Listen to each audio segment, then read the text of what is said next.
Following up on that largest customer, you mentioned it was the postal injection business. Just for our listeners, postal injection is when a large shipper will have a large number of packages that maybe they have at a distribution center, and postal injection is taking those unsorted packages from the distribution center and then taking them to the USPS and then injecting those into the USPS's logistics system. USPS recently increased its postal rates, which may have played a role in this, but there is some speculation about the identity of this customer. Management said on the call this had been a $900 million customer, but has now reduced its spending to now become around a $300 million customer. When you talk about losing $600 million in revenue going forward, you think it is probably a very, very large business that XPO is doing business with. And there's been some rumors that this company is Amazon. What thoughts do you have on this kind of rumor on that, who the identity of this customer might be?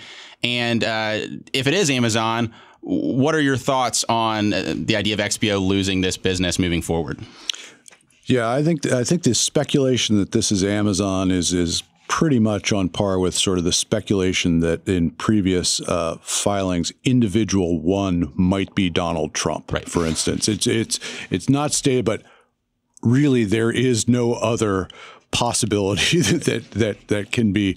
And so Amazon has pulled approximately $600 million of their $900 million of annual business. And presumably the reason they have not pulled the other 300 is that, not presumably, they have long-term contracts. So where they didn't have long-term contracts, they're out.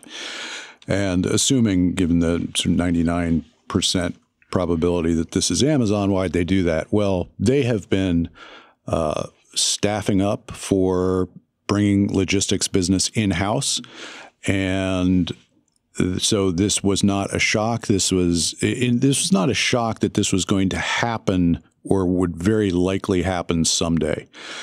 The timing was a shock to the company. The postal injection business was pulled right before Christmas, and then this other deduction in business was done right before the company announced its earnings.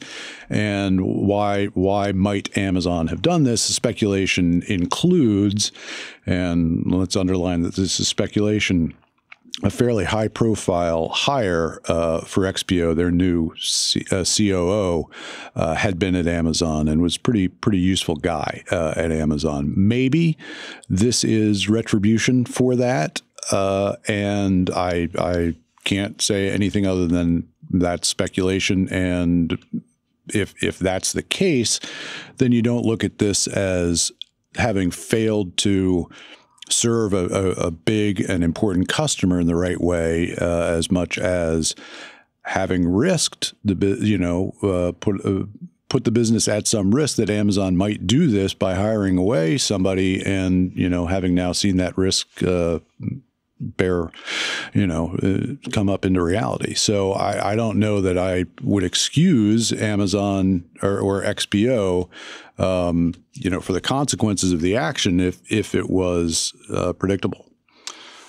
Right, and it's worth saying this is concerning news. Amazon was a large customer for XPO, but XPO does have a large number of other customers. Amazon or this individual customer, whoever it was, I believe management said it was around 5% of total revenue. So a large chunk, but not a double-digit amount of revenue that would be impacted over time.